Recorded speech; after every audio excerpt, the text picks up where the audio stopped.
NFL Week 12 is right around the corner. We're going to get you ready with all those barking dogs, those primetime games. Of course, we're going to get the early Steam report from VR and see if we've got a sandwich or a trap game this week. Best bets, I've got to turn it around on this week's Bet on It.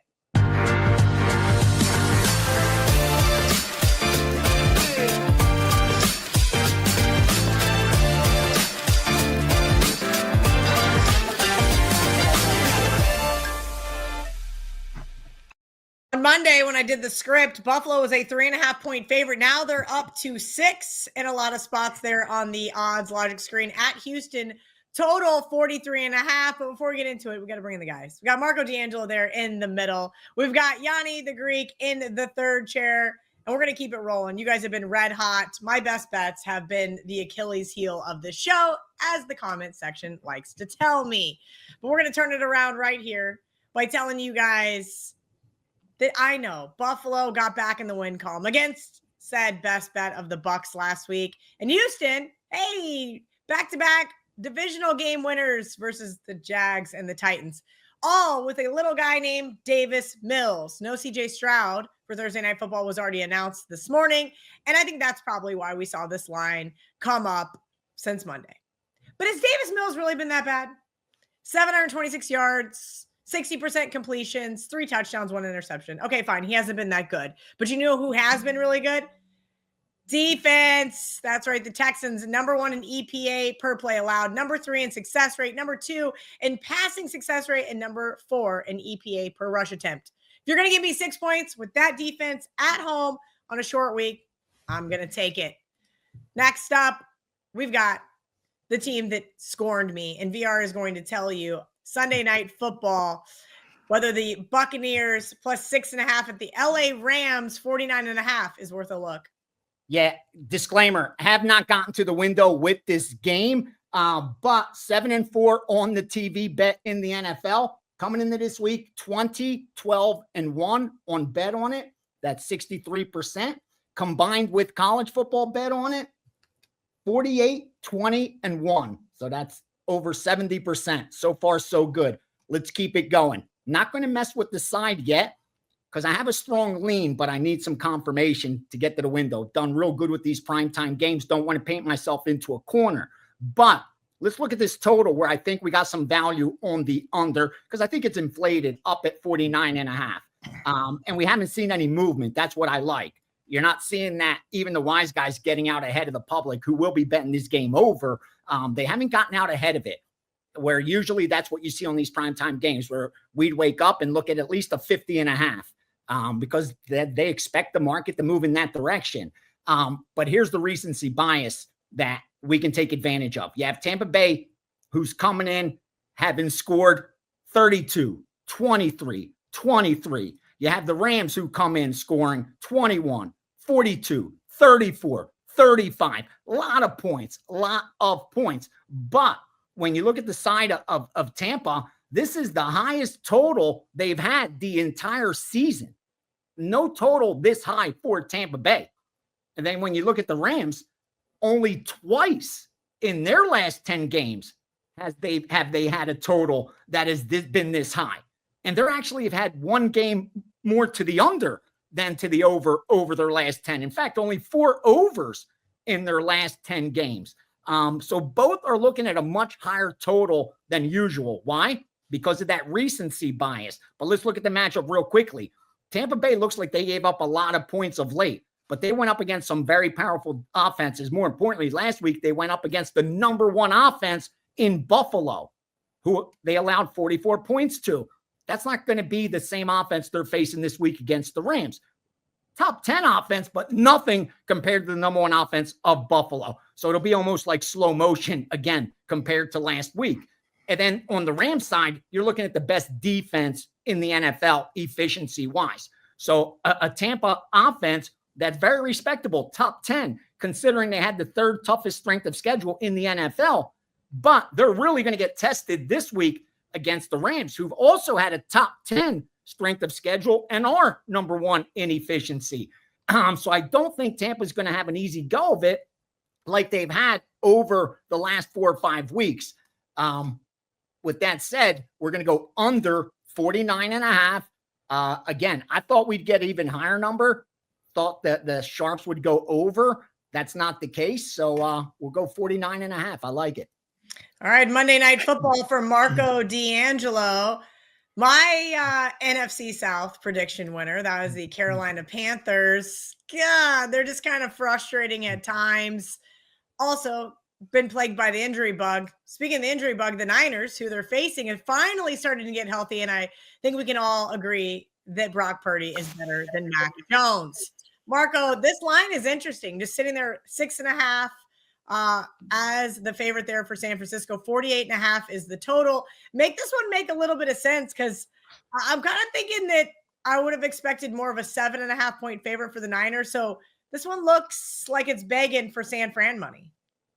Yeah, on the straight play, yeah. But I'm not going that way, Kelly. I'm going to go like VR. I'm looking at the total, and I'm looking at the under in this one. In the similarities from the game that VR just did in this one, they're the same because it's recency bias. If you look at this total of 48.5 and you look at last week's games, Carolina won 30-27, 57 points. And then San Francisco won 41-22. They scored 63 points. What's the public going to do on a standalone game on a Monday night? They're going to bet the over. And that's not the way to go here. I'm looking at the under because if you dig deeper and you look at San Francisco last week, they put up 41 points with just 281 yards of offense. What they did in that game, they had a 99-yard kick return to start the game, and then they had 3 Arizona turnovers that did Arizona in. Carolina, if you look at their game, they put up 30, but they caught an Atlanta team that was in a horrible scheduling spot. Atlanta played the week before overseas. They didn't take their bye week afterwards. That is bad. We saw earlier this season when Denver did that, and we know how good the Denver defense is. They gave up 31 or 32 points to the Giants that week in that miraculous comeback game. So it's a situation where we're getting an overreaction to one game. Go back to the 4 previous games for Carolina. They scored 7, 16, 9, and 13 points in their 4 games before last week's explosion. Bryce Young, 419 yards last week passing the football. You know what he had in his 3 previous games combined? 334. No, I'm not going to go with the over here. And if I'm in San Francisco, we know the problem with the 49ers. It's their defense, and it's because of all the injuries they've suffered on that side of the football this year. Yes, they're getting healthier on the offensive side, but the defensive side is still vulnerable. So what does that mean? You want to keep the defense off the field. How do you keep the defense off the field? You run the football.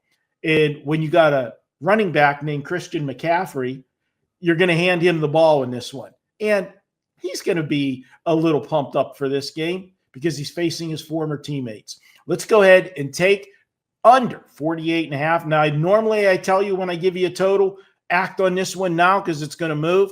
Wait on this one. There's only one way the public's going to bet this game. They're going to bet it over.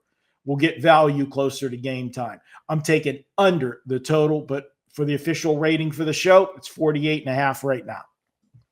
Okay, on Sundays, and this Sunday, VR is going to join me as I fill in for Ariel Epstein on Last Call. We do a little segment called the Steam Room. An hour up until kickoff, VR goes through the entire NFL slate with you guys. Premium subscribers are always invited. And of course, Wager Talk Insiders will be invited this week. To join Wager Talk Insiders, wt.buzz/insiders. VR, give them the early week preview of what the wise guys are playing. Oh, yeah. We're going to zero in on those NFL games that I've seen multiple groups attack. And more importantly, after the initial hit on the look-ahead lines. And join me on Sunday, hour before kickoff. We'll go through all the NFL games as much as time permits, sign, totals, player props. There to answer all your questions. We'll put those plus EV teasers together towards the end of the show.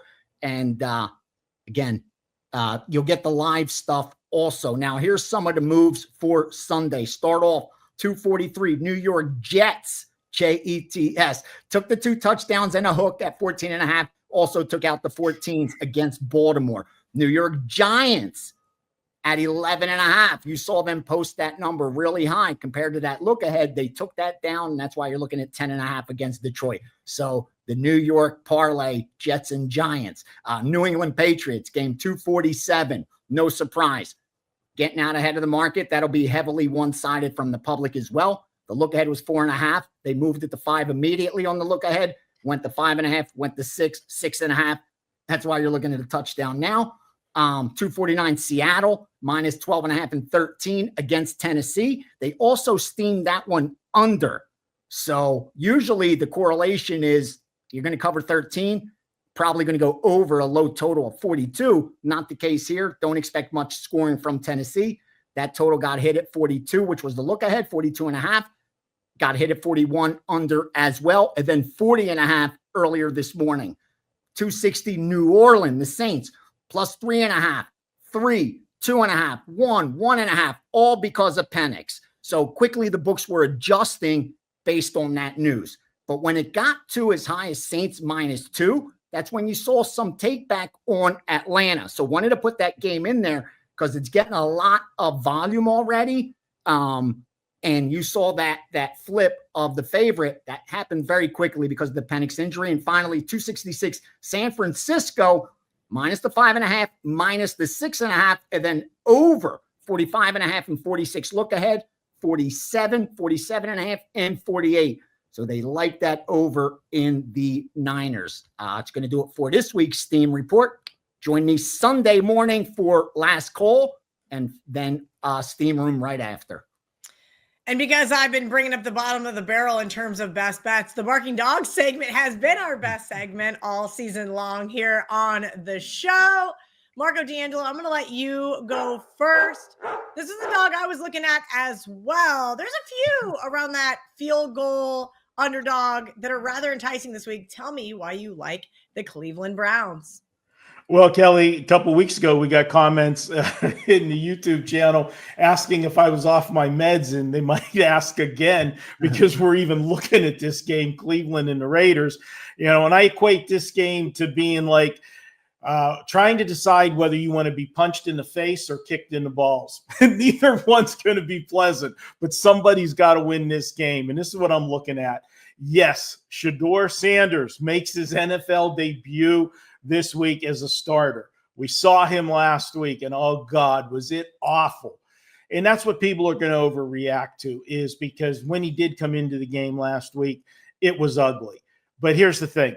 He came into the game cold, didn't get the first string snaps last week, was running the game plan that was designed for Dylan Gabriel, not him.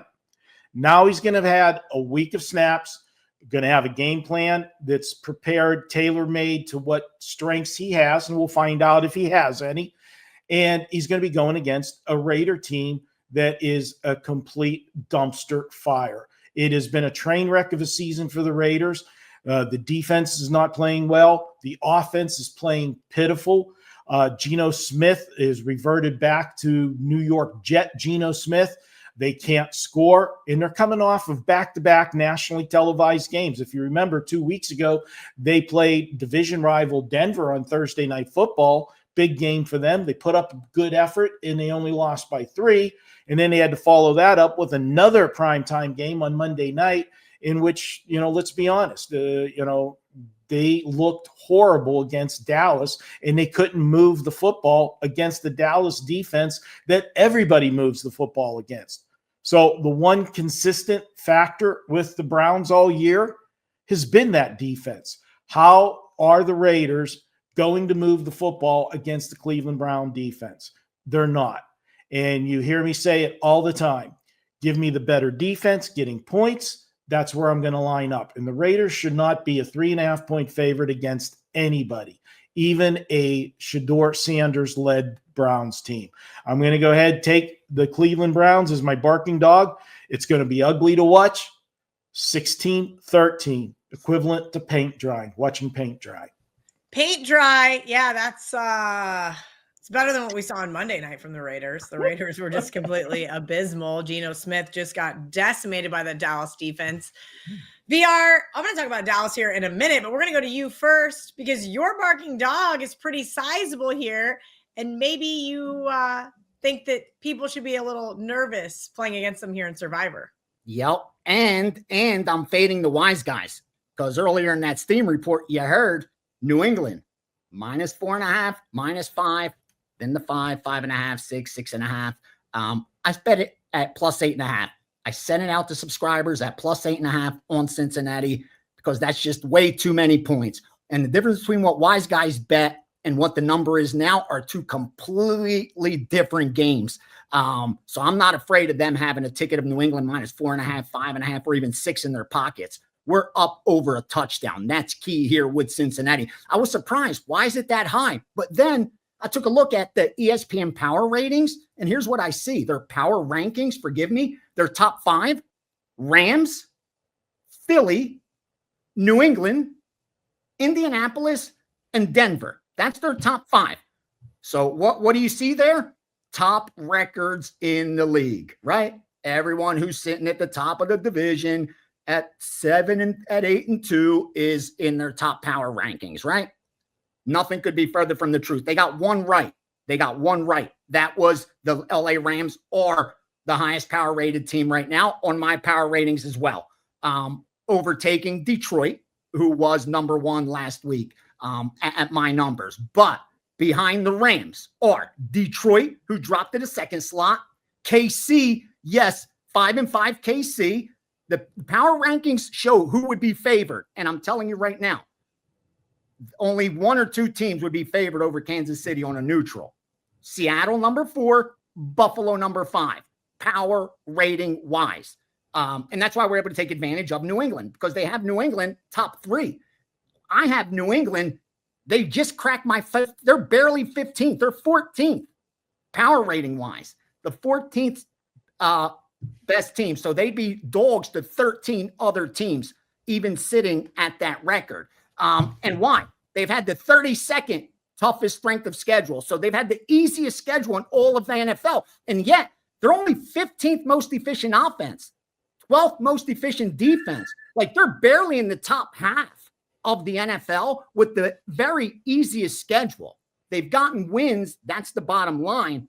But they're not that good as their rankings show power rating wise on sites like ESPN. Look at Cincinnati. Now they're facing a Cincinnati team, had a much tougher strength of schedule, offensively more efficient. They're top 15. Defense, that's where they're weak, but fortunately they're going up against a weak offense, 15th in New England, who had a 32nd strength of schedule. See how that all fits together? It'll be easier for Cincinnati this week than of late. Again, New England's been winning games and outperforming the betting market. That was impressive. We talked about that a few weeks ago. But like all efficient markets, they correct itself. And what has happened to New England over the last 3 weeks? They've won 3 games, but they've only covered 1 of those. That's the reflection of the market doing exactly what it's supposed to do.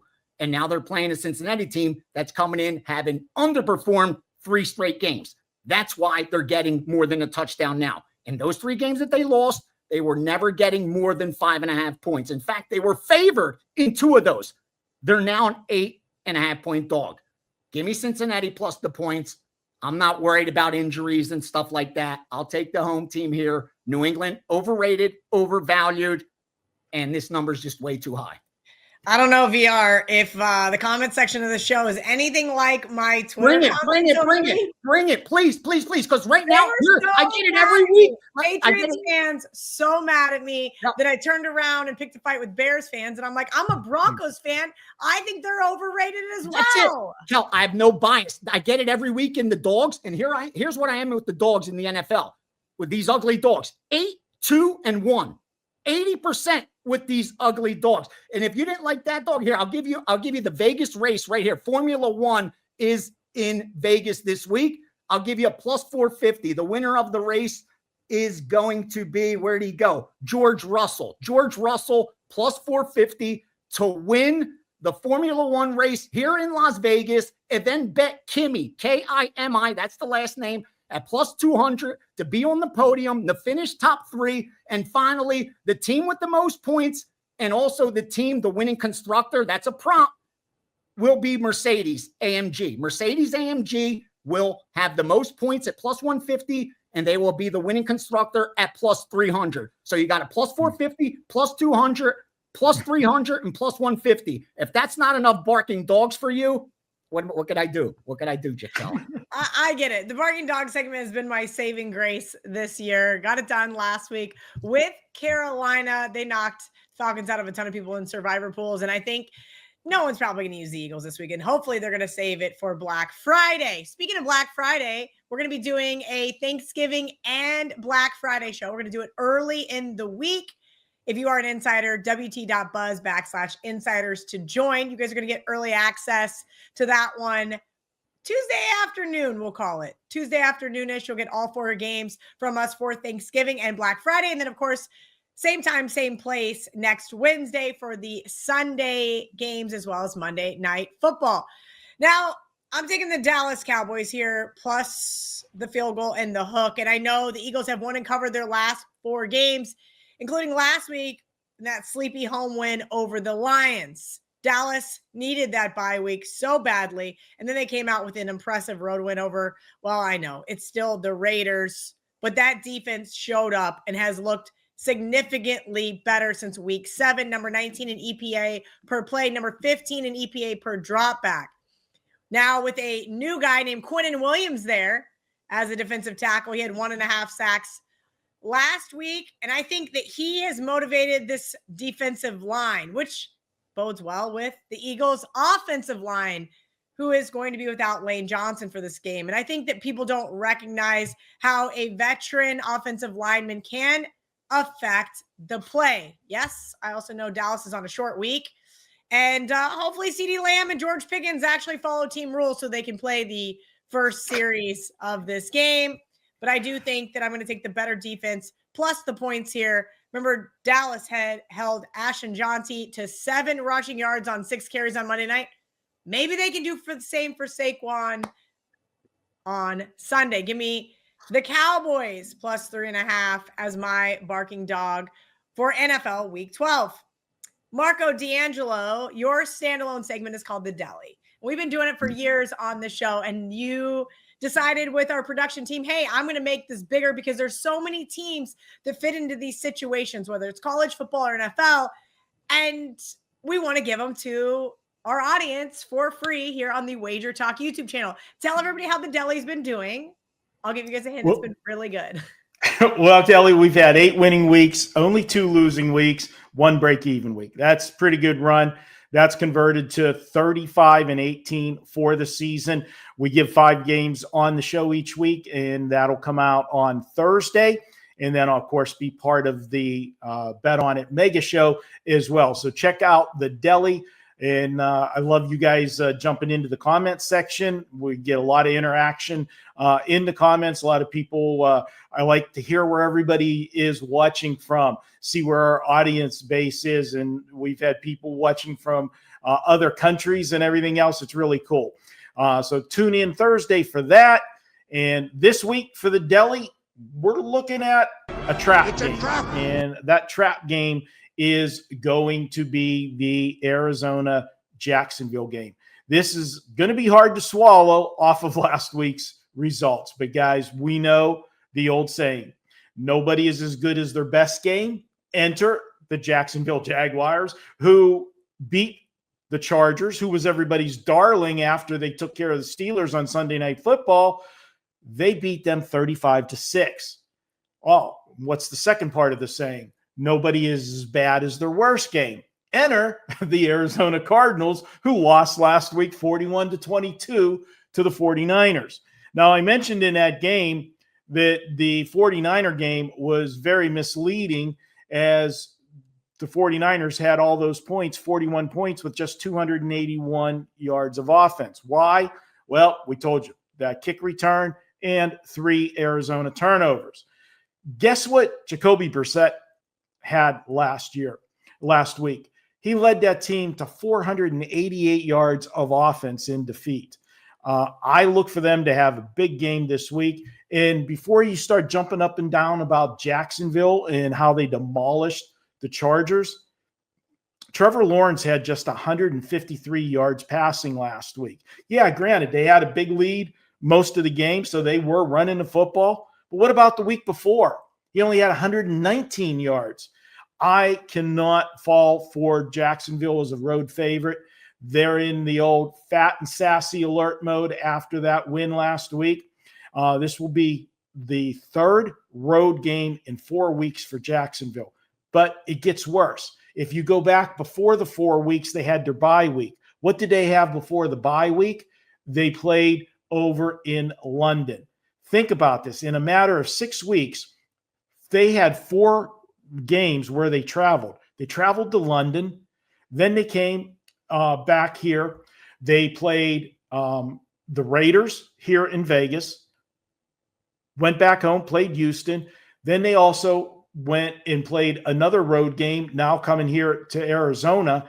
That is a lot of traveling miles, and you're crossing a lot of time zones coming from Florida, as Kelly knows, as she travels a lot out of Florida and traveling cross country. This is going to take its tear on this team. We've got the situation with the travel. We've got the situation with Fat and Sassy off that big win. And we got an Arizona team that wasn't as bad as the score looked last week. I'm going to go ahead and take Arizona. I think this is a spot for them to get a win. I'm calling it Arizona 24-20. I know it's hard to swallow, but some of those, the harder the ticket to place the bet, sometimes are the easiest to cash. Marco, I think I'm just going to have to tease that team. And teasers have been working out really well, and it's not as hard to swallow when you're getting a touchdown there with the Arizona Cardinals. Let's get into those best bets, and I'm hoping to give you guys a winner this week, but we're going to let VR go first. He's got a nice total for you guys in that exact same game. Yep, and my NFL package is already up. I'm going to do just like I did last Sunday and the Sunday before that. Just tie up the strongest plays on that board for Sunday, which will be all the 4% plays. Last week, the 4% went 5-1. So 2 of those are already in there. I know you're wondering where's the college football card. It's not up there yet because I'm firing a 5% big move in college football this week. It's only the 5th this season. So this is the 13th week of college football. This will only be the 5th time I'm firing a 5% big move in college football, up over 130 units and sitting at number 1. That package will be up.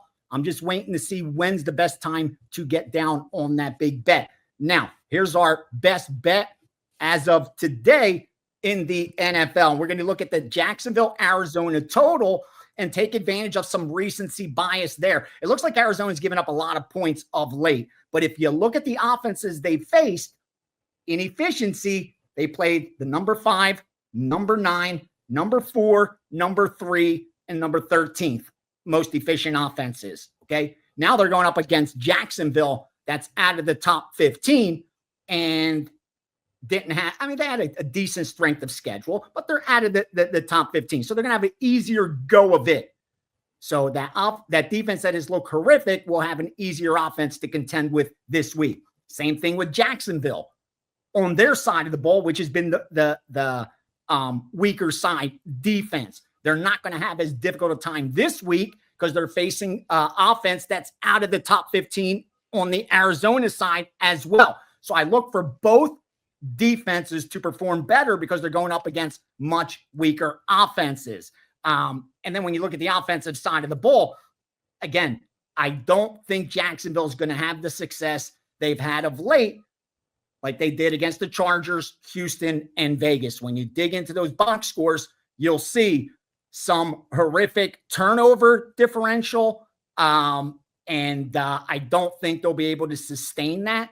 So I think the Jacksonville Jaguars will have trouble cracking 17 points this week against Arizona. And I really don't think Arizona is going to be able to crack much more than 20 against them. This total is just way too high. We're going to go under 47.5. Best bet for this week's bet on it. Love it. That bodes even better for a teaser spot. Now I just got to figure out if I could use Marco's Steelers for that spot, because I was going to use them for my barking dogs, and then they dropped down to 2.5. So somebody agreed with me there. Marco, before you give me your best bet, give me a little sneak peek about this Steelers team. Do you think Mason Rudolph is comparable to Aaron Rodgers? Right? Obviously, the market's saying, hey, 3.5 was too many points. I just want a little insight before you tell me what's going on over at wagertalk.com. Well, Kelly, the thing of it is Aaron Rodgers, the old Aaron Rodgers, and I don't mean old as in right now, old Aaron Rodgers. Yeah, he's obviously a better quarterback than Mason Rudolph. But if you look at the last game, the Charger game, the complete picture of that game, and really the first half of the Cincinnati game last week before Aaron Rodgers left the game, he really wasn't that good. Okay. And he doesn't have a lot of mobility. And I'm glad. I'm not glad that he's hurt, but I'm glad that Mason Rudolph's getting a chance. If you remember last year when he came in for the final 3 games of the season, he won those 3 games, got the Steelers into the playoffs once again. And the Steelers, or no, that was 2 years ago, excuse me. That he got them into the playoffs. He is the guy that the locker room loves. Okay. And they're going to play hard for him. And when you saw him come out Sunday for the second half, when he came onto the field, the crowd went nuts when he got onto the field. And you saw the team respond to him. I think they're going to be just fine this week. And going to Chicago, the cardiac kids who keep coming from behind. Yeah, Kelly, that teaser looks really intriguing on Sunday with the Steelers. Oh, I guess it's my turn to talk. It's my turn to keep talking. Sorry, no. I didn't ask you about your best bet yet, because you're going with another team total. First, let everybody know what they've got going on over at wagertalk.com. We've still got the Weekend Warrior package available, but we've got a little something extra for our viewers. Yeah, the Weekend Warrior package has been phenomenal. Everybody loves that. You get all of the plays Saturday and Sunday in football. And if you have a Monday night play, you're going to get that free. But why not get everything? If you love the football, right now we've got a deal through the Super Bowl. And this is for any capper. You can get all of our plays, college and pro, includes the 5% plays through the Super Bowl for $379. Kelly, I will have a 5% this week. We hit our 5% last week with the Seattle Seahawks. We're now 37-16 with those 5% since February of 2024. I don't have a bunch of them, but when we have them, we win them. And speaking of winning, we've been on a tear. Last 3 weeks, 20 days, we are 32-14 for our clients for a profit of $4,668. Join us, myself, Gianni, all of the cappers. Pick your favorite cappers, jump on board. You'll never miss a play from us. And next week with Thanksgiving, there's football every day. You don't want to miss out on all of the action. And speaking of action, let's get to that best bet. If it ain't broke, don't fix it. I actually had somebody in the comment section last week said, I don't like team totals. I replied back, that's okay. Do you like money? Because we've won both of them without a sweat. So if it ain't broke, don't fix it. I'm coming back with another team total. Jump on board. Everybody is. If it ain't broke, don't fix it. I'm going with who we had 2 weeks ago, and it was the Detroit Lions. And we're taking them over 30.5 points. Why? We know what Dan Campbell does after a loss. He puts the pedal to the metal, and he's got his team rolling. And again, Dan, you look at what they've done. Yeah, 4 of the last 5 games, they've been held to 24 points or less. That's not good, right? No. But that was against Kansas City, Tampa Bay, Minnesota, and Philadelphia. In the Philadelphia game, not only were they going against a good defense, they were aided by weather conditions in Philadelphia last Sunday night. It was very windy there. The Giants defense, not anywhere near any of those defenses. They're going to be able to move the football. Plus, they're playing at home, indoors, on the fast track, perfect conditions. You know what's going to happen. And yeah, Dan Campbell took a lot of heat last week because he was, stubborn. He does what Dan Campbell does. It's 4th down. I'm not kicking a field goal. I'm going for it. no matter where we're at on the field, and it backfired on him. So he's got to prove a point this week. He'll continue to do it. They'll convert this week against this defense. Give me this one over the total. I see 37 or more points coming from the Lions this week. Let's take that over 30.5. All right. Hopefully they can get the outright win for me for Survivor. We're going to see. I'm a little nervous. I'm a little nervous after VR said the Wise Guys took the points there with the Giants. Speaking of Wise Guys, they're probably going to be the only ones betting this team because the entire betting public wants nothing to do with their beloved Kansas City Chiefs, especially not laying 3.5 here after back-to-back road losses at Buffalo and Denver. Indianapolis, they're coming off a bye week. Prior to that, they probably should have lost to Atlanta, but got the win. I know Chiefs are a little banged up. Isaiah Pacheco, still questionable to return this week after he missed last week. The offense is struggling. Everybody loves the under because the last 5 games have stayed under the total. But I will say Patrick Mahomes and Travis Kelce have been on a tear. At least somebody over there can catch some balls, 19 of them. And if you guys like player props, he has now gone over in 7 straight games. I think the Colts team is one of those fraudulent teams I was talking about on Twitter as well. Probably 4th or 5th on the list. And that's because every once in a while we see this flash of Daniel Jones and who he was when he played for the Giants, right? He threw 3 interceptions against the Steelers. He got sacked 7 times against the Falcons. I don't really want to take it away from what the Colts have accomplished, but the stock on Kansas City has fallen too far. And that is my overall problem here. Our good friend Chris Andrews tweeted, Marco, yesterday that every single talking head on ESPN could not figure out why the Colts were not favored over the Chiefs. Well, VR will tell you a little bit of something about power ratings here. If you guys really want to hear another rant. So I'm going to lay the 3.5 here and a buy low spot on Kansas City. It looks so easy to bet against them for a 3rd straight week and take the Colts, but I'm not going to do it. And that'll do it for the show. Let's hope that these best bets on my end can turn things around. From Marco, VR, myself, let's get that recap graphic up. We'll see you guys Tuesday for that. Go ahead, VR. KC's 2.5 points better on a neutral. There you go. At least. And we all know that good home field advantage in Arrowhead. Those guys are still pretty faithful. Even though they may think the world is crashing around them, they're going to be just fine this week. I do like the Chiefs. And if you guys like Bet on It, jump in the comments section. Give us a little bit of love. And if you're looking for that mega show with college football, it's right here. And, of course, Marco's standalone segment of the Deli. Till next week, let's bet on it. Welcome back. I am Ralph Michaels. This is the Wager Talk NFL TNA report. I am filming Tuesday, November the 18th. TNA, of course, means trends and angles. What NFL team, when they play a game, the home team is now 9-0 against the spread? A couple weeks ago, we talked about back-to-back home teams and how that's not the positive a lot of people perceive. Wait till you see what happens late in the season in that situation. And as always, we'll finish it off with 4 super systems, including a system that is 94.1% against the spread. Well, let's get right to it. Let's take a look at the NFL teams that are best and worst. So the host is this when these teams are playing in a game. The Cleveland Browns, when the Cleveland Browns play an NFL game, the home team is 9-0, 100% against the spread. When KC and Jacksonville play a game, the host is 78% against the spread. Houston, 70%. The Chargers, the Colts, the Steelers, all 67%.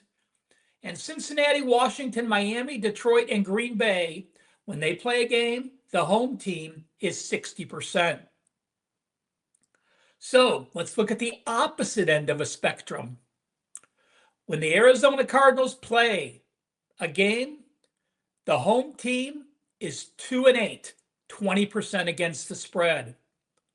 Minnesota's only played 8 games home or away because of their 2 games over the pond, they are 25%. When San Francisco and New England play a game, the home team, 3-8 ATS, that is 27.3%. Tampa Bay and Seattle come in at 30%. And Chicago, Philly, and New Orleans, when they play a game, the home team is 4-6 or 40% against the spread. Some interesting data there. And with my Browns, I mean, God, their offense is so pitiful, but at home, their defense can keep them in the game. On the road, they get exposed. Makes perfect sense. And make sure you check out the college football TNA. There's a 10-0 situation in the exact same role over on that video. A couple weeks ago, we did a video here talking about teams off back-to-back home games or back-to-back road games. And most people think, oh, this team is home for a second straight game, but the ATS numbers just don't jive. So what I wanted to do is this. I wanted to take a look at how NFL teams do throughout the season, playing a second straight home game or a second straight road game, and this was shocking to me. So let's take a look at the chart. You see the game numbers are in the middle. On the left-hand side on the gray, those are teams that played a home game, and now they're a home favorite or home dog, second straight home. On the right-hand side, those are teams as an away favorite and away dog off a road game. So take a look at the left-hand column for home favorites. And you see I took game 17 out. The reason I did that is so many people rest starters if they're playoff teams in game 17. It's not a legitimate week to use that data. So we're ignoring game number 17. Teams as a home favorite off a home game from game 2 through game 10 are only 43.6% against the spread. Remember, it's a negative, although many people perceive it as a positive. But take a look late in the season. Games number 11, 12, 13, 14, 15, and 16. Every game number is at least 50% or better. And collectively, from game 11 to game 16, if you're playing a second straight home game and now you're a home favorite, you've gone 106 and 73 with 5 pushes. That is 59.2%. You see, on the away side, teams that are playing a second straight road game and they're an away favorite, slightly above 50%. If late in the season, they're playing a second straight road game and now they're an away dog, 48% against the spread. So one major takeaway, back-to-back homes early in the season, overrated. Back-to-back homes and having a home favorite after game 11, a very solid 106 and 73, 59.2% system. Guys, I want to thank you for all the kind comments doing these videos. Thank you so much for taking time out of your day to view it. We ask if you learned one thing, just hit the like button. Leave a comment, something you want added to the segments, something you don't like, something you want changed. Feel free. We love reading your comments, good, bad, or indifferent. And make sure you're following Wager Talk on all the social media networks. Over 300,000 people follow Wager Talk on their social media. And it is my birthday week. I'm getting old, guys, 62. And I want you to help me celebrate. I'm offering 7 days of all access, all sports, college football, NFL, NBA, college basketball, and NHL for the $62 celebrating my 62 birthday. That's under $9 a day. And what have I done for you lately? Well, last couple of weeks in the NFL and college football, 12-2. College football, best bets. Those are 4% and 5%, 10-1, and 24-7, 77%. I will have a college football 5% that sells for $35 by itself. My football 5%'s 5-0, and 17-4, 81%. And my NFL teasers continue to cash as well. 15-5, 75%. Head to my homepage, wt.buzz/RM. Take advantage of my birthday special and get 7 consecutive days of my service for just $62. Well, let's get to our 4 super systems. First off, we're this late into the season. We're all surprised at the Chiefs' records. But from game number 11 and later, and excluding a couple low totals of 36.5 and below a while ago, home favorites against an opponent that has a win percentage of 75% or better.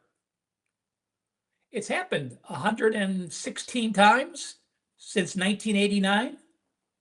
Those teams like Kansas City, again, home favorite.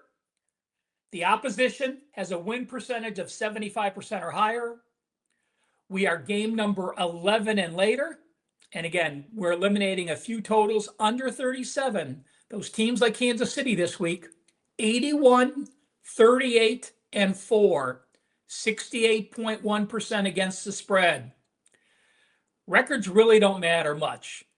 When Vegas makes a team a favorite, they likely deserve to be the favorite. And this shows just that. The Jaguars handled business this last week against the Chargers. So we're going to look game number 4 on. So there's no fluky upsets early in the season. So these are legitimate teams. Teams off a win as a home dog. They have a winning record. And now they're an away favorite. Big difference being a home dog in the NFL to being away favorite from one game to the next. Well, those teams like Jacksonville, again, you're off a win as a home dog. You currently have a winning record. And now you're an away favorite from game number 4 and later. This goes back to 1994. Those teams like Jacksonville, 17-41, 29.3%. Jacksonville, of course, traveling out to Phoenix to play the Cardinals. System number 3. The Bengals, a lot of turnovers this year. The Patriots, they're a AFC away favorite. When you have a conference away favorite playing a team that is allowing at least a negative 0.5 turnover margin per game, which means if you've played 8 games, you have to be at least minus 4 turnovers on the season. If you play 10 games, you have to be at least minus 5 turnovers. That's it, guys. Just two parameters in that. The Patriots are a conference away favorite. The Bengals are that team that turn the ball over often. Those teams like New England, 34, 16, and 2, 68%. And finally, let's finish it off with a 94% super system. Not only is it a great record, small sample size though, only 17 plays since 2017, but very easy to figure out those plays that fit into the criteria. You are off a division win as an away dog, and now you're a division home favorite. That's it. Previous game, win away dog. Previous game was a division game, and now you're a division home favorite, like the New Orleans Saints this week. Excuse me, those teams have gone 16-1, 94.1% against the spread. Again, thank you so much for tuning in. Hit that like button, and a great week to try out my 7-day all access, the birthday special, just $62. My homepage, wt.buzz/RM. We'll be back next week for some Thanksgiving TNA. Have a great weekend of football.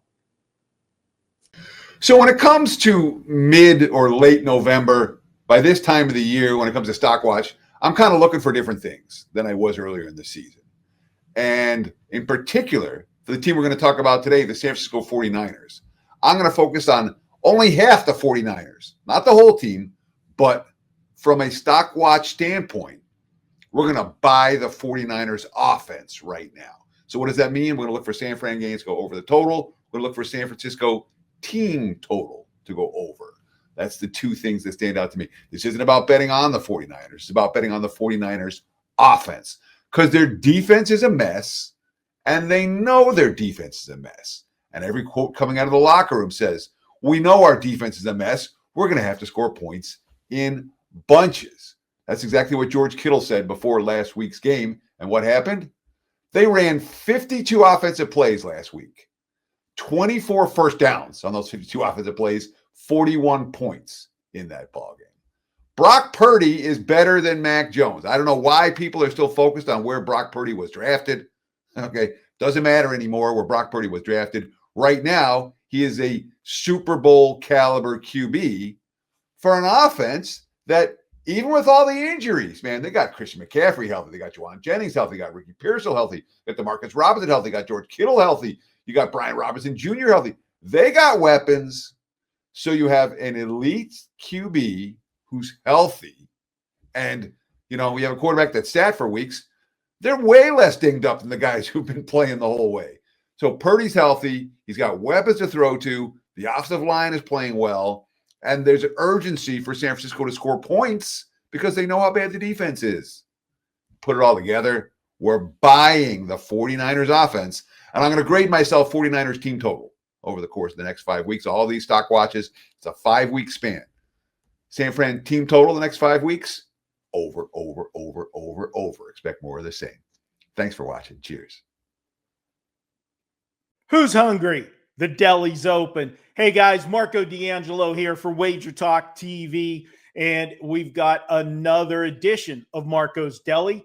And the deli has been rolling, guys, after going 3-2 on last week's show. That's now 8 winning weeks, only 2 losing weeks, and 1 break-even week, and a record of 35-19 on the season. Let's get right to this week's show. I want to thank all you guys that have been giving us those thumbs up. It really helps the channel out. Hope you do that again this week for us. All right, let's get started with the first game, and we're going to take a look at Baylor at Arizona.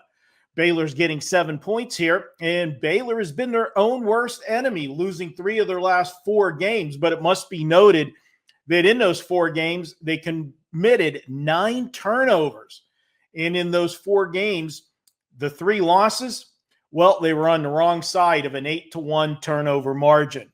2 of the losses were against Cincinnati and Utah, 2 of the better teams in the Big 12. Arizona's not one of the better teams. In fact, even though they have a better record at 7-3, it was done playing a much softer schedule. 4 of those 7 wins this year were against Hawaii, Weber State, Oklahoma State, and Colorado. That's not exactly murderer's row. They are coming off an upset win at Cincinnati last week. So now they go from being a dog and winning outright to being a favorite. You know, I don't like that situation for the favorite. I like to take the underdog in those situations. And given the fact that they are already bowl eligible and they've got their biggest rival on deck next week, a team, Arizona State, their in-state rival, who happened to beat them 49-7 last year. Yeah, this is an absolute great spot for Baylor here, who actually needs 1 more win to become bowl eligible. I'll go ahead and take Baylor plus the 7 here for play number 1. Play number 2. We're going to take a look at Coastal Carolina at South Carolina. Now, if you remember last week, we went against Coastal Carolina because they had this game on deck against in-state rival South Carolina. We felt it was a bad spot for them, and we thought they would get caught looking ahead. Well, we cashed that ticket with Georgia Southern.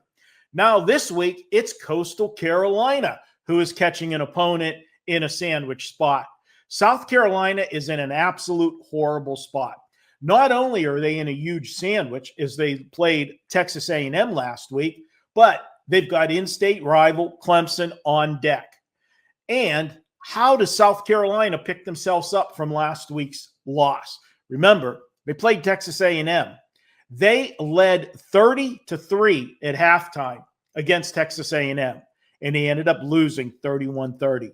How does a team get excited after that kind of loss? This is the classic lose the same game twice. And being that they're 3-7 and eliminated from going to a bowl game, I just don't see them showing up here. Yeah, they're going to win the game, but I don't see them winning in a blowout. They're going to have an eye on next week. Laying 24 points here, I can't do it. And you always hear me talk about little brother, big brother matchups. Well, that's what this one is both teams coming out of South Carolina. I'm going to look for little brother to give big brother a little bit of a scare. Let's grab Coastal Carolina plus the 24 as play number 2. Play number 3, guys, TCU at Houston. Putting this one in a trap category is you have Houston, who is ranked in the top 25 versus an unranked team, and they're playing at home. And the line is only -1.5 for Houston. Just pick the winner. To me, this line smells. It's like they're begging you to take Houston. TCU got trounced last week by BYU, 44-13. But BYU is a team that's big and physical. That was able to push TCU all around the field. Houston's not that kind of team.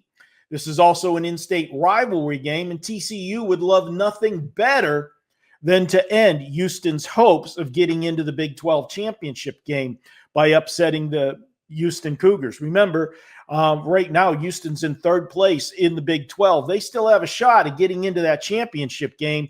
So you add the fact that this is a must-win game for Houston, and yet the line is only 1.5. Not falling for this trap. I am taking TCU plus the 1.5. They win this one. All right, guys, before we get to those last 2 games here on the Deli, a little bit of business to take care of. I want to remind you that we have that Weekend Warrior package going at Wager Talk. That's available to all handicappers. You can pick up Saturday and Sunday all college and pro football for $49. And don't forget, if we have a play on Monday Night Football, you get that play as well as a free bonus. Just $49 for that, and it would include a 5% play. And I do have another 5% play going this week. After last week's big winner with Seattle, we are now 37-16 since February of 2024 with these 5% plays. And my 4% and higher plays in college football, now 18-6. You can join me on the Weekend Warrior, or if you want an even better deal, how about all of my football plays, college and pro, all the way through the Super Bowl? Next week is Thanksgiving. You'll have action from Thursday through Monday. And of course, once the bowls start, you'll have action almost every day as well. So jump on board. We're 32-17 over the last 3 weeks with all of our plays, netting our clients over $3,900 of profit. And guys, one last time, if you like the video, do me a favor, give us a thumbs up. It really helps the channel out. Drop us a comment in the comment section. I love hearing where you guys are watching from. Tell me what you like, if you agree with these games, who you like this week, and tell me if you got a question. I always pop in and try to answer all the questions each week. I appreciate you guys taking the time to watch this video. All right, enough about the business end of it. Let's get on to the final 2 plays. And let's start with Washington at UCLA. It's been a lost season for UCLA. They lost their first 4 games of the season, pretty much ending their season, had the coach fired, and they did pull off one of the biggest upsets, not only of this year, but of the last decade or so, when as a 24.5-point underdog, they did beat Penn State. But after that, not much more. And if you remember when they did beat Penn State, they caught Penn State at the perfect time. Penn State was coming off that gut-wrenching overtime loss to Oregon the week before. Then Penn State had to travel across the country to play in the Rose Bowl against UCLA. It was a horrible spot for Penn State. They came out flat as a pancake, and UCLA took advantage of it. That was the perfect lose the same game twice since situation. But since then, not much to brag about here for UCLA. This is a team that's just waiting for the season to end. If they're going to show up for a game, well, it's going to be next week because they play their arch rival, USC. And talk about a sandwich spot. They played Ohio State last week and USC next week. Yeah, this is a dead spot on the schedule for them. I like Washington in this spot. I think Washington manhandles them in this one. I'll go ahead, take Washington minus the 10.5 as they roll big on Saturday against UCLA. And guys, let's go to the NFL for our final play. These NFL plays, 9-2 this year, giving you one NFL play per week. This week, we're going to take a look at Tampa Bay at the LA Rams. In this one, we're going to classify as fat and sassy alert in LA this week. The Rams are coming off back-to-back monster games. 2 weeks ago, they had a big revenge game against San Francisco. If you remember earlier this season on a Thursday night when the 49ers were decimated with injuries, the 49ers went in there on national TV and upset the Rams. So that was a big revenge game for the Rams, and they got the job done. Then last week, an even bigger game because Seattle came to town. Seattle was tied with them for first place, but they took care of business and beat Seattle, and now they have sole possession of first place. That was a very satisfying 2 weeks for the Rams. I think this is a dangerous spot for them coming off of those two games. But if you go back and look at that Rams win last week, 21-19 over Seattle. Remember, we had a 5% play on Seattle last week. We got the cover, but that's a very misleading final score because Seattle actually dominated that game. The Rams were actually lucky to win that game as Seattle had a 414 to 249 edge in yardage. And that included the fact that Seattle gave the ball away 4 times in that game. Sam Darnold had his worst game of the season, throwing for 4 interceptions. You give away 4 possessions and you still have a yardage edge of 414 to 249. Yeah, the Rams were pretty lucky in that one.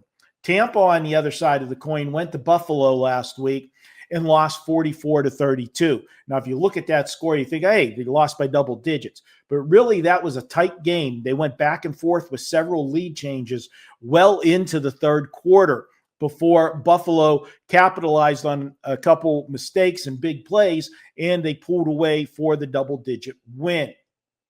If you got to also factor in, it was a bad spot for Tampa. You have a warm weather team going to play in Buffalo in late November, mid-November, I should say. That's never fun either. So everything was rolling against Tampa, and Buffalo was coming off an embarrassing loss the week before at Miami. It was the perfect storm for Buffalo, and they got the job done. You won't have weather conditions this week for Tampa because they're heading out west for a warm weather game.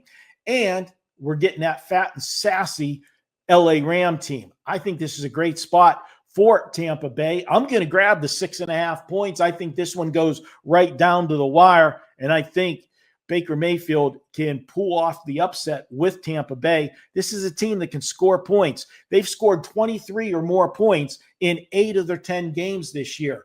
Let's go ahead and take Tampa for the final game here on Marco's Deli. Guys, thanks for tuning in. I appreciate it each and every week.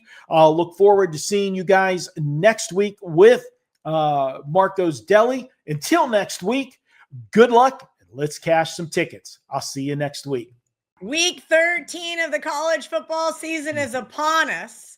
We've got those top 25 games ready to break down for you. Those barking dogs to keep on cashing.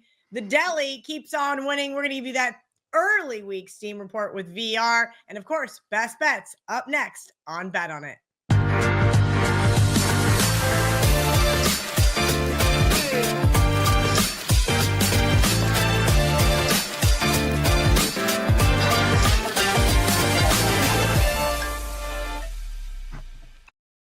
Time flies when you're cashing tickets, and that's what we've been doing here all season long on Bet On It. I am Kelly Stewart. Gianni, the Greek, right there in the middle. Marco D'Angelo in the third seat, the king of the Deli. I know, because I read his standalone Deli video comments, and you guys are absolutely loving Marco for a change. It's about damn time you guys showed Marco some of the respect he deserves. VR getting all the respect he deserves coming up here shortly. But first, I got to break down this, former Big 12 game, now SEC matchup, 12 p.m. Eastern, ABC. Number 23, Missouri takes on number 11, Oklahoma, who is a 7.5-point favorite. We've seen some early Missouri money coming in, total 42.5. And that's probably because there's an anticipation that I'm going to butcher his last name, so I'm not going to say it. Bo Prabula may be back.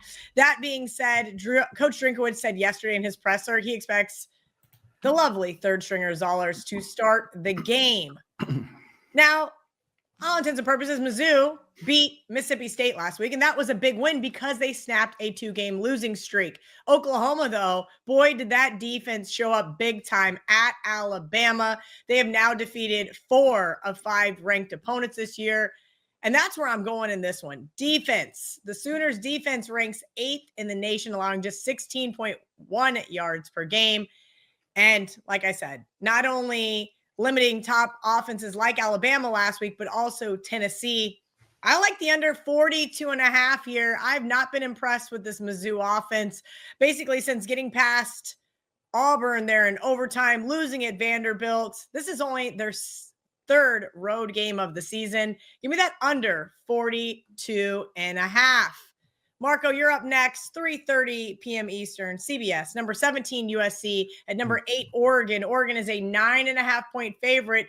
This total seems a little low to me, 59.5. I expected to see them march this one out in the 60s. Yeah, Kelly. And when you look at this one, the knee-jerk reaction, you've got 2 top 25 teams going at it, and you've got a point spread of 9.5. That seems a tad high with the first glance. But if you dig a little bit deeper, I'm going to look at this one and see that USC, when they've been on the road, they've struggled. 3 of their 4 road games this year were not good for them. I don't trust the USC defense, as they have given up 31 to Michigan State, 34 to Illinois, and 34 to Notre Dame. Notre Dame's the only real legitimate team with an offense of those 3 that they gave up 30+. And to be honest, in that Notre Dame game, that was one of the more misleading finals. They should have won by more in that game. Notre Dame ended up winning by 10. A lot of missed opportunities for Notre Dame. Oregon, on the flip side, they've hit 30 points or more in 7 of their 10 games. In USC, what is it? It's, Lincoln Riley. We know what it is. It's the same thing we saw all those years in Oklahoma in the Big 12. They're a finesse team. They're all offense, no defense. And when you look at this one, they're going to get the football pounded down their throat. And that's one of the reasons, Kelly, that you're probably seeing the 59.5, because Oregon can play physical football. They like to run the football 35+ times. I know when you think of Oregon, you think of that high-flying offense, but they run the football first, and it sets up the passing game. Oregon is also, you hear me refer to them all the time, they're a 200 club member. I love teams like this. They rush for 234. They throw for 242. You can't get any more balanced than that, and it makes it tough for defenses. And speaking of defenses, take a look at the Oregon defense. They're allowing just 14 points per game. I think USC, they look attractive as an underdog, but I'm not buying it. I'm going with Oregon here, 34-20. I'm going to go ahead and lay the 9.5. Now, before you guys complain about this game, saying it's not a primetime game, Marco did the schedule this week. So if you don't like that we're talking about this game, this is your fault, Marco. 7 p.m. Eastern, ESPN, number 22 Pitt at number 16 Georgia Tech. Georgia Tech is a 2.5-point favorite. Total 62.5. VR, you nailed it last week. You said Pitt is just not a top 25 team yet. They're still in the top 25, and this is a really short number here. Yeah, and here's the beauty. Georgia Tech's phonier. That's the greatness of this game. This is so easy. Listen, I'm just going to keep it simple. I don't want to waste the viewers' time. Right now, coming into this week on Bet On It. I'm 28-8 on the show in college football. That's 78%. We're almost 80%. So obviously using my power ratings with my market read has produced profit. More importantly, I was up about 80 units the 1st of October, up over 100 units now in November, 130 units, forgive me, in college football now in November. So the power ratings get stronger and stronger as the year progresses. That's been proven. And the same thing's going to be in college basketball. But getting back to this game real quickly, it gets right back to my power ratings. It's a mistake. Pittsburgh's the higher power rated team. That's the bottom line. The better team is Pittsburgh. I have them in my top 40. Georgia Tech just cracked my top 50 in power rating right now, believe it or not. They've had the 70th toughest strength of schedule compared to Pittsburgh's 58th toughest strength of schedule. So Pittsburgh had the tougher strength of schedule. And with the tougher strength of schedule, they've had the 24th most efficient offense compared to the 30th most efficient offense for Georgia Tech with the easier schedule. So offensively, my numbers tell me that power rating wise, overall, Pittsburgh's the better team. Offensively, Pittsburgh's the better team. Now let's look at the defense. Again, Georgia Tech had the weaker strength of schedule. They have the 60th most efficient defense. Pittsburgh, tougher strength of schedule, had the 55th most efficient defense. 2 weak defenses, and yet Pittsburgh's still better. So offense, defense, overall, Pittsburgh's the better team. So what does Georgia Tech have? They have home field advantage. What's Georgia Tech's home field advantage? Well, over the last 3 to 5 years, it's worth 2.1 points exactly. So I have Pittsburgh the better team, wipe out the home field advantage, and this game should be a pick 'em at worst. You're giving me plus money on the money line. It's an obvious bet you got to take. The only reason I gave this out to subscribers at +3 was because we were able to get it at a discount earlier in the week.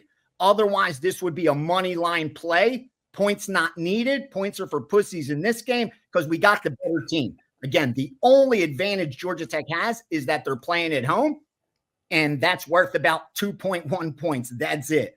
Everywhere else, Pittsburgh's the better team. And they're coming off playing Notre Dame, which it was probably like now it's slow motion. Going up against Georgia Tech compared to playing Notre Dame, now you're playing a team in slow motion. It'll be a lot easier week for Pittsburgh. Give me Pittsburgh plus the points. You won't need it. Money line all day. I just audibly laughed out loud. Good thing I was muted. Comment section. We appreciate you guys every single week here on Bet On It. You always keep me laughing as well. So if you guys have something to say, good, bad, indifferent, drop it below. We're going to run it right back with VR here. Kind of an early preview, if you guys are new here on Bet On It, of the Steam Room that he does on Sundays. And it kind of gives you an idea of what the wise guys are betting early, what the books may need early. And if you'd like to join that Steam Room this Sunday, if you are a Wager Talk Insider, you get to join it for free. To become a Wager Talk Insider, WT.buzz/insiders, just $2.99 a month. It's going to get you early access to things like the Steam Room. Bet On It comes out early. You get early access to Marco's Deli. Lots more perks coming down the pipeline. I just got to figure out some different structures. Listen, I've been working hard for you guys this football season. Just give me a couple days. VR, I'm going to let you do what you do best. Steam report, college football week 13.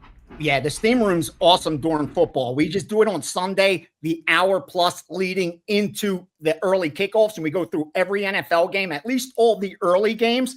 Side, total, player props. That's the extra stuff that being in the Steam Room gets you, because they're so time sensitive. I can't even release to subscribers those player props. We also get the plus EV teasers, those last 15 minutes. Again, a lot of time there's a handful of them.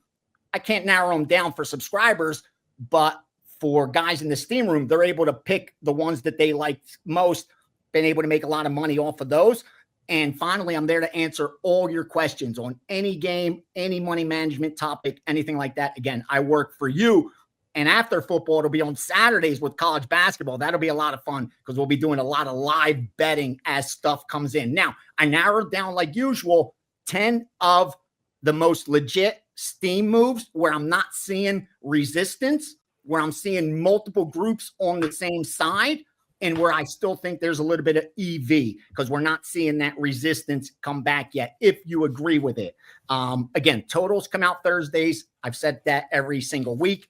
You could pick those off easily by watching your odds logic screen tomorrow. All right, start off all on Saturday. 119, Rutgers, plus 33 and 32. They're fading Ohio State, which was my best bet last week. Again, number one team in the country, did what they're supposed to do. They've outperformed the betting market, covering every single week except once.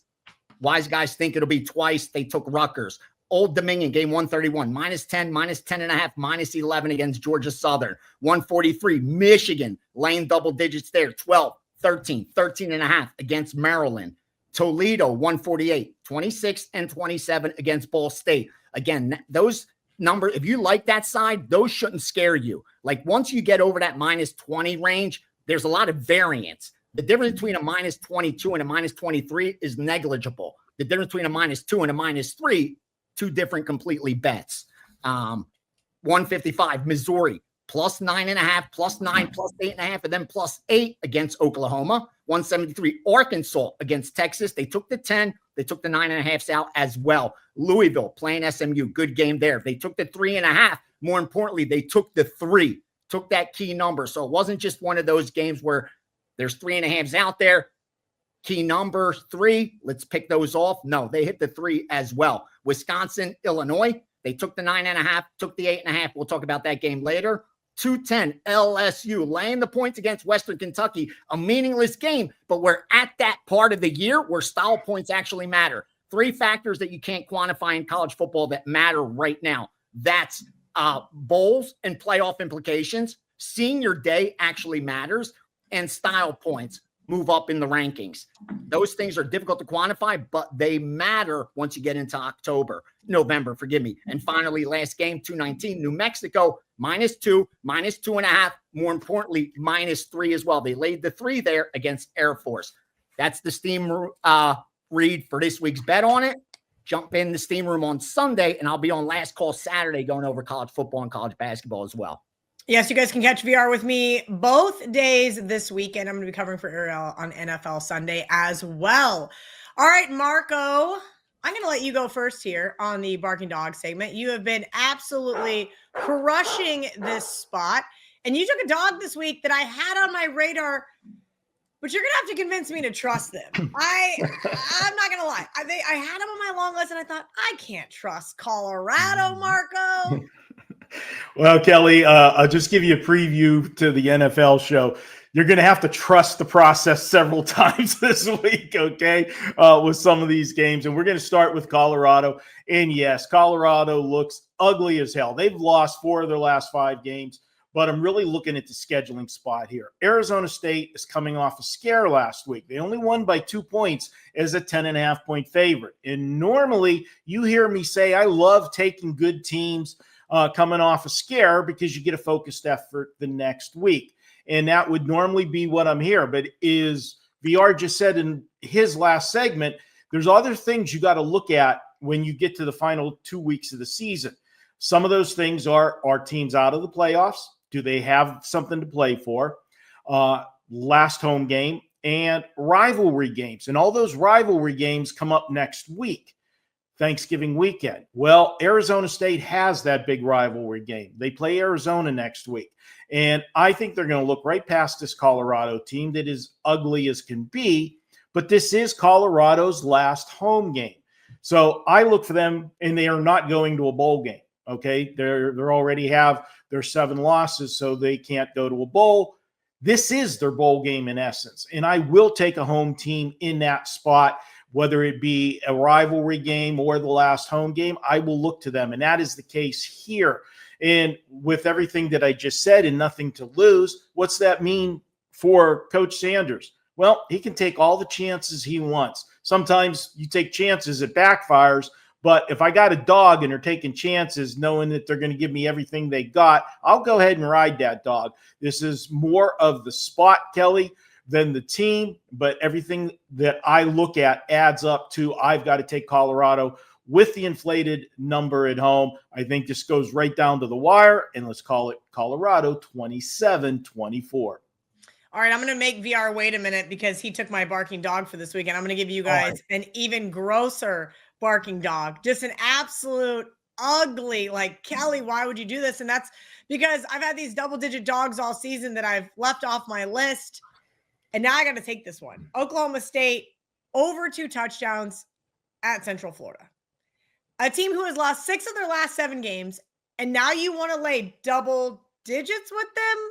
I don't understand it. Over the last 3 games, the Knights have been outscored by an average of 23 points per game. I get it. You guys are going to say, oh, but Oklahoma's only scoring an average of 14.4 points per game here in conference play. But that would mean that UCF would have to essentially put up 30 points here, 34-14 to cover this number with the hook, the 2 touchdowns and a hook here. I get it. Oklahoma State is not a fun team. They fired their coach early, but they have showed some fight, and this team has not quit.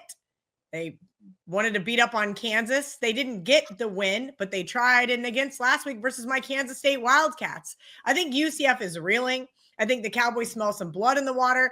And as Marco said, this is an opportunity to get that kind of monkey off your back and beat a conference opponent. Zane Flores, 46 of 64 in the last 2 weeks, 71.9%. I think that the Cowboys are live here. I would not be shocked in the slightest to see Oklahoma State knocking on the door late in the 4th quarter. Give me the 2 touchdowns and the hook. And, of course, give me just a little bit on that money line. VR, go ahead and tell everybody why you like Baylor this week. I do.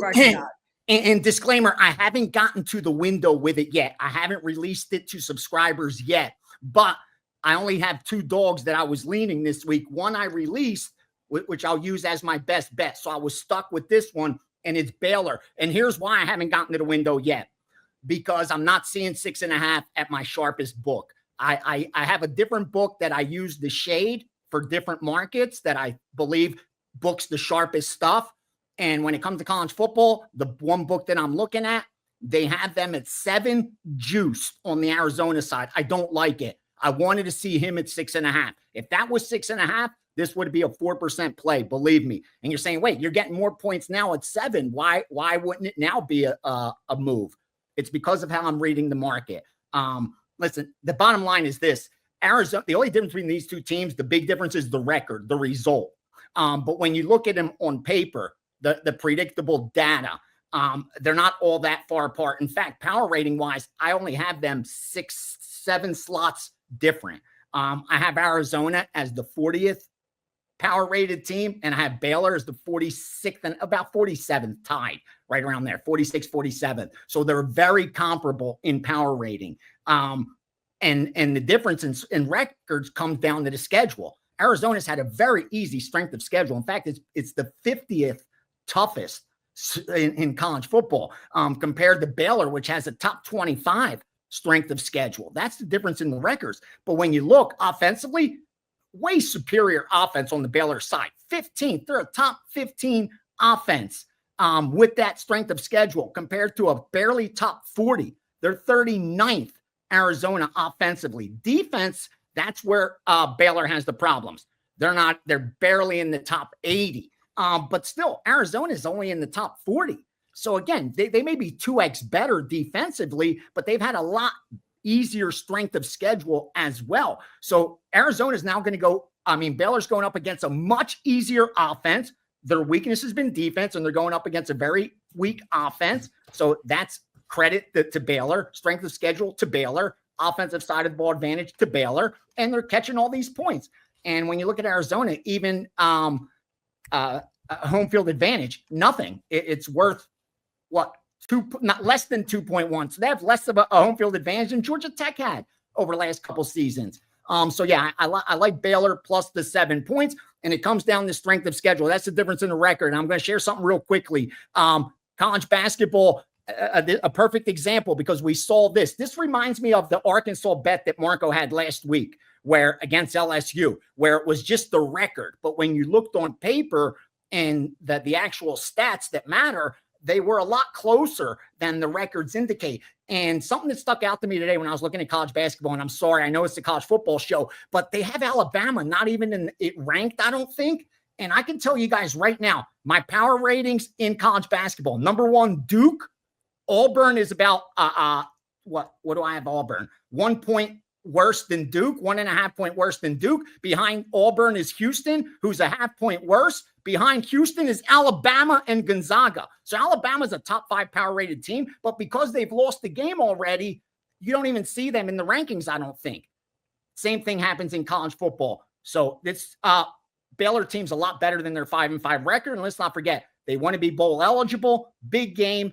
Take the points +7. Hopefully, I see some 6.5s with the sharper books, and it gives me more confidence that we could get to the window. But Baylor, sprinkle money line, my dog of the week. Yeah, that's really close to probably making my 3-team money line parlay. I like a lot of double-digit dogs this week. And Marco, some of them match up with your sandwich spots, or at least we'll call them partial sandwich spots, maybe some look-ahead spots. And that's what you do on the Deli, is you show everybody where these different situational spots come into play, whether it's a sandwich spot, whether it's a trap game, whether it's a look-ahead. 8 winning weeks. That is pretty impressive this season. Last week, 3-2, now 35-18 on the season. Tell me who you like this week in that good old Deli spot. Yum. Well, Kelly, I'm going to be involved in a game against a team that you've made some money with this year, but they're not in their money-making role. And we're taking a look at Minnesota and Northwestern. And the team I'm talking about that Kelly has made money with is that Northwestern team. But they're not good as a favorite. And this is an absolute love this situation in this one. Northwestern is coming off a gut-wrenching loss to Michigan last week. And ironically, they're playing at the same field. Remember, they played at Soldier Field last week. They're playing there again this week. And you lose to Michigan when you've got the lead late, and Michigan ends up hitting a game-winning field goal with 2 seconds. You know what I'm going to say next. This is the poster child for lose the same game twice. Now, you look at what's going on. Because they played so well last week against Michigan, you're getting an inflated line with Northwestern. And although Northwestern looked good, Minnesota was getting their doors blown off by Oregon. So now you got recency bias lining up here with the public. And then you also have Northwestern sitting at that magical 5 wins. What's that mean? They need another win desperately. The public knows that. The bookmakers know that the public knows that, and they're going to make you pay a price for taking that team that needs that 5th win. We're not doing it. I am not buying it. Minnesota can play loose in this game. Why? They're already bowl eligible, and they get to play here in Soldier Field. And then the final thing that puts the cherry on the top of the sundae here, it's a sandwich game. They played Michigan last week, Northwestern. They play Illinois next week, their in-state rival. I'm taking Minnesota. Play them plus the points. I don't think you're going to need them. I have Minnesota winning this one outright 24-20. So let's go to the Deli and let's eat good this week, Kelly. All right, guys, you'll be able to see Marco's extended version of the Deli here on the Wager Talk YouTube channel. For those insiders, you guys are going to get it early. For the rest of you guys are going to get it on Friday. Let's get right into these best bets. I'm going to let VR go first, as he alluded to earlier. He likes a dog that is possibly barking here. Indeed. And going to take Wisconsin. I talked about them on my Steam report. I sent them out to subscribers at +8.5 as a 4% play. And I would not be surprised if this gets down to a touchdown before kickoff, because multiple groups like Wisconsin, and it makes sense. First, the splits. Let's talk about the splits for both these teams. You have Illinois, who's 5-1 at home, and they're barely 500, 2-2 on the road. Flip side of that, Wisconsin haven't won a single road game, but they're 3-3 at home. So all their wins have come at home. That's a strong home field advantage when you haven't won a single game on the road. So we like that for Wisconsin. Then I look at the power ratings. Believe it or not, Wisconsin at 3-7 is a top 50 team power rating wise. They're still a top 50 team. Illinois just cracked my top 30. All right. Illinois with that win over Maryland. They're now have back-to-back wins. They were big favorites to get it done, obviously 13 and 16 points. But they got the W's, outperformed the betting market. I moved them up a little bit, but they just cracked my top 30. And here's why. Strength of schedule, it's not even close. Wisconsin's had the toughest strength of schedule this entire season. And yet they have the 15th most efficient defense in all of college football. And they're catching points at home. I like that against an Illinois team where that's been their strength, offense, because defensively, they're not all that good. Barely top 40. And Wisconsin's weakness is their offense. So now you have a Wisconsin offense who's had problems going up against a weaker defense than they faced. Remember, number one strength of schedule. Now it's going to get a little easier for that offense. Defensive side of the ball, where they've been top 15 all season, they're playing an easier offense they have to deal with than they've had lately. So all of this points to we should see Wisconsin play a lot better than their record indicates. And let's not forget, they come in having covered 3 straight. So they've outperformed the betting market of late. I don't think they're a team that we expect to regress ATS-wise because they have already regressed. They're 2-7-1. They're 5-5 over the last 10 games ATS. So what's there to do? I like Wisconsin here. Take the points already released. I don't think you're going to get a better number, so I wouldn't wait on it too long. All right, Marco, your best bet kept me off of a game that I was looking at. You know, we have this handy dandy little sheet that I put together every single week, and I had this team on my long list, and I said, oh boy, I'm not going head to head with Marco. Can't do it. It has been bad for me all season long. Marco, you like the Penn State Nittany Lions over Nebraska this week. Tell me why. Yeah, before I tell you, well, Kelly, I got to tell you what's happening at Wager Talk this week. We've got a special site-wide at Wager Talk, rest of the football season. This is available to any of our cappers. You can get all college, all pro football through the Super Bowl, just $379. And that includes all the 5% plays. You know, those 5% plays sell for $35 each. Guys, my 5% plays, we hit it again last week. We had to sweat a little bit, but Sam Darnold made us sweat with those 4 interceptions, but they still got the money. That's all that counts with the Seattle Seahawks, and that brings the record to 37-16 on those 5% plays. And all of our plays have been on a roll, guys. Last 20 days, we have gone 32-14. That's 69.6% for basically a 3-week stretch and a profit of $4,668. Grab that rest of season special. And for this game, Kelly, Penn State and Nebraska, these are 2 teams I know pretty well. Obviously, Penn State being one of those Pennsylvania teams, you know, I follow all of those. But I also follow Nebraska a lot, Kelly. And the reason for that is I do a Nebraska radio show every week. So I've got to break them down for them each week. And I've been very good going with and against Nebraska. And this is a bad spot for them. Let's start with Penn State, first of all. This is a team that showed a lot of character last week. With the season they had, and after having Indiana on the ropes to win that game, and they came back and played well last week. You talk about lose the same game twice. The season they had, it would have been easy for Penn State to mail it in, and they didn't. And why?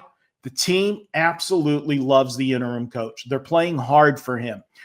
He's a guy that's he wears his emotions on his sleeves. He actually did a press conference yesterday where he actually broke down and started crying in the press conference. I don't know if that's something you like or don't like with a coach, but it shows what this school and team means to him, and they're playing hard for him. And this is the last home game. We talked about that senior day for a lot of kids and the pride. They want to give everybody at Penn State a home win, finish the home season on a good note. And then let's look at Nebraska. They are in a horrible spot. They had last week off. They had a bye week, and that was good for them because they were coming off such a high. Prior to the bye week, they went to UCLA. Remember, they lost their quarterback, Dylan Raiola, before that game. They had to go with first-time starter, freshman, and he had the game of his life. I think he hit his first 16 passes in that game. He was a dual threat quarterback. And if you saw the Rose Bowl that Saturday night, and Nebraska was our 5% in that game, and they beat UCLA, the crowd was probably 70% Nebraska. The fan base traveled to California. It was a big game for TJ Lateef, the quarterback, because he was from there.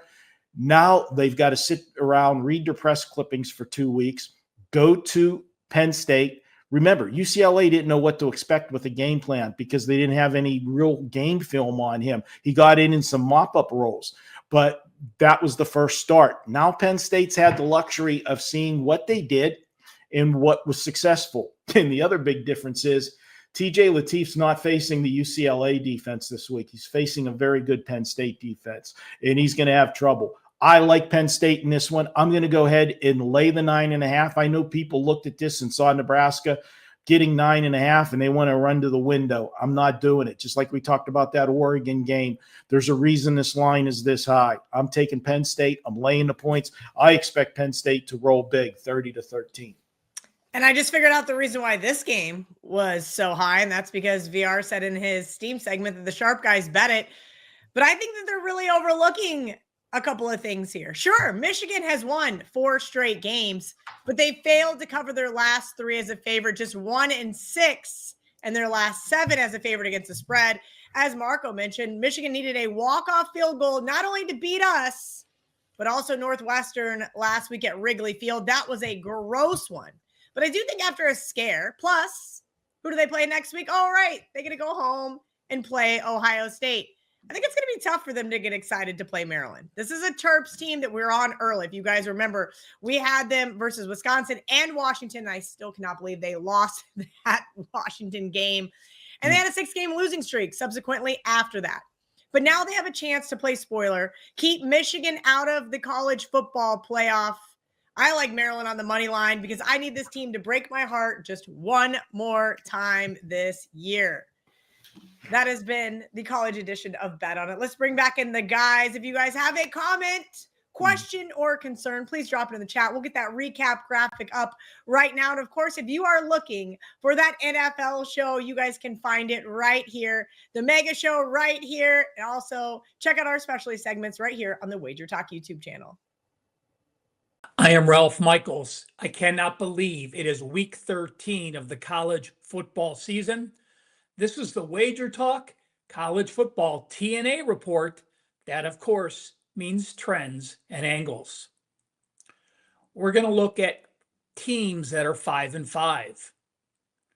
We're going to look at teams that the host has had the best or worst record. And as always, we're going to finish it off with 4 super systems: 66%, 69%, 77%, and a 78% college football season. You know, we talked about last week when teams get a 7th win, they are no longer bowl eligible, so likely their preseason goals have been dashed.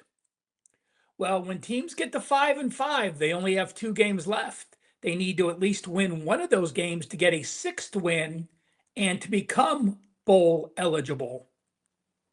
So I went back to 2010. These are teams that are exactly 5-5.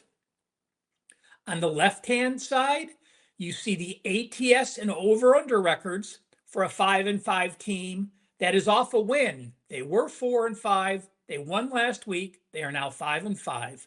On the right-hand side, those are teams off a loss, both against the spread and over-under. Those teams were 5-4. They lost last week. Now they're 5-5. So let's take a look at the left-hand side first. When a team is 5-5 and off a win, look at that clear divide. As a home favorite or an away favorite, they're 54 and 55% against the spread. But as a home dog or an away dog, they are 44 and 46%. Let's take a look for teams that are 5-5 off a loss. As a home favorite, basically break even with the juice. As an away favorite, 52.2%. But the dogs, both home and away, a negative ATS record, 47.4% and 46.5%. So there are no wow 60% or higher or under 40%. But when you see the dogs either home or away, either off a win or off a loss, those 5 and 5 teams now have pressure to try to get a win. When they're an underdog, they have failed. When they've been the favorite and expected to win, they have done exactly that. And on the bottom of the chart, let's take a look at the over-under records. Take a look at that left-hand side. All 4 records, more than 50% to the under. The over-under record for a home favorite, 44%. Away favorite, 45%. A home dog, only 8 and 17 over-under, 32%. As an away dog, 43%. So a very clear statement here. 5 and 5 teams off a win have been clear underplays. Off a loss, not so much. You see a home favorite and an away dog are on the overside, away favorites and home dogs on the other side. So while those are divided, nothing we can really take out of that. So 5 and 5 teams, fade as a home dog. If they're off a win, they've been a clear underplay. Next, let's take a look at how teams have done at home or what they've done on the road at a home opponent. I know that sounds a little bit confusing, but let me break it down for you. Louisville is the worst ATS team for the host. They are winless against the spread at home. They are perfect against the spread on the road. So when Louisville is playing, the home team is 0-10 against the spread. Michigan State, when Michigan State is playing, the home team is 1-9 ATS. The host, when Army plays, 2-8 against the spread. Charlotte 2-8, Clemson 2-8, and UNLV 2-8. Those are the top 6 or 7, how many there are. Those are teams that you want to fade the host when those teams are playing.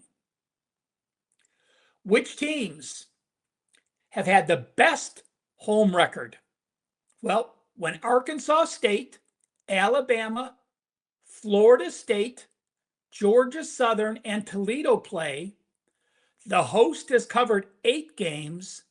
The road team has only covered 2 games. And I'll throw Texas Tech into the mix as well. 8-3. So the host has won 8 games and lost 3 games. So just something to keep an eye on. The Louisville one is interesting, 10 games into the season.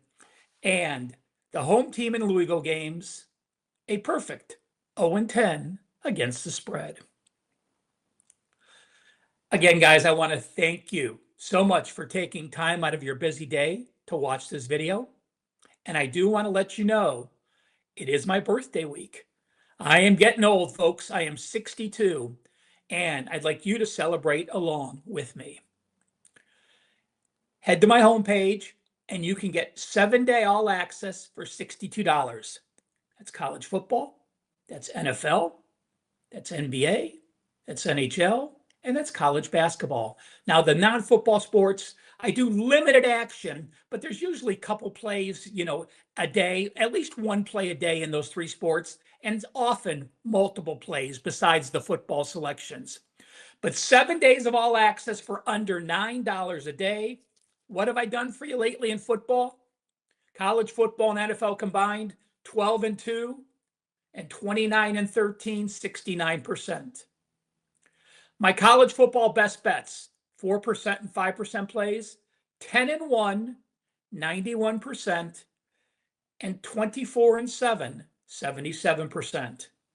I will have a college football 5% for Saturday.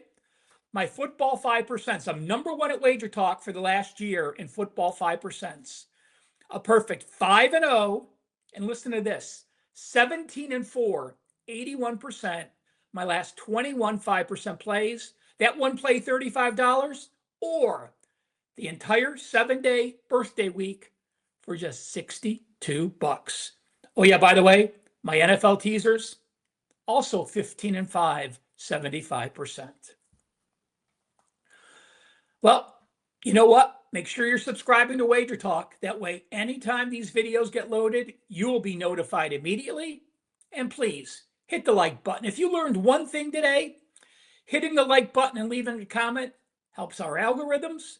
It allows us to continue to do all this free content on all the social medias, YouTube TV, TikTok, the information we put out on X.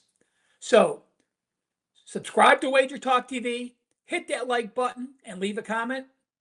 Thank you so very much. Hour 4, college football super systems for week 13 of the 2025 season. Well, let's look at teams that are a small home favorite this week, -1 to -7. If the team is off a loss as a favorite, where they had a yardage edge, but they were minus at least 3 turnovers in the turnover margin. Well, those teams like Kennesaw State that lost as a favorite, but had a yardage edge, and the reason they lost, -3 turnovers, folks. Most teams lose at -3 turnovers. But if you were the better team and you were a favorite, and now you're a small home favorite, Kennesaw State is in a 27-12, 69.2% situation. We started this video talking about 5-5 teams. Well, I have one scenario for you where 5-5 teams have been an excellent play. If you're a home team, you're off a loss, but you did cover that loss. Makes a big difference. You played well. You beat the Las Vegas expectations by covering the spread, but you're still 5-5 and you're off the loss. It applies to 3 teams: Temple, Northwestern, and Arkansas State. Those teams in that role, 5-5 at home, 29-15, 66%. Again, those play on teams, Temple, Northwestern, and Arkansas State. System number 3. You're a dog up to +6. You're a small dog. The last time you played this opponent, you lost as the favorite. The last time you played this opponent, you had a lead at halftime of 7 or more points. So, which team lost to this foe as a favorite last year? They're now a dog to +6. And in that last loss, again, they had a lead at halftime of 7 or more, and then they fell apart in the second half. Those teams have come back strong the next year. New Mexico State fits this situation. Those teams are 27-8, 77.1% since 2009. And lastly, a bad rush defense. It's tough to win if your D-line allows the opposing team to average over 6.5 yards per carry. So from game number 4 and on, so we're ignoring those first few games in the middle of at the beginning of the season when your defense isn't set. You're a favorite, and in the last 2 games, you allowed at least 6.5 yards per carry rushing. Well, Georgia Tech's the one that got run over the last couple weeks. Teams like Georgia Tech that have allowed 6.5 yards per carry or higher in 2 straight games, 18-61, 23% against the spread. Fade Georgia Tech. So system 1, play on Kennesaw State. System 2, play on Temple, Northwestern, and Arkansas State. System 3, play on New Mexico State. And System 4, fade Georgia Tech. They are playing Pitt this week. Again, hit that like button. Thank you so much for watching the video. And why not try my $62 birthday special? You'll get the entire week, including my college football red hot 5% top plays, the shortcut to my homepage, wt.buzz/RM. I'll be back next week with some Thanksgiving TNA.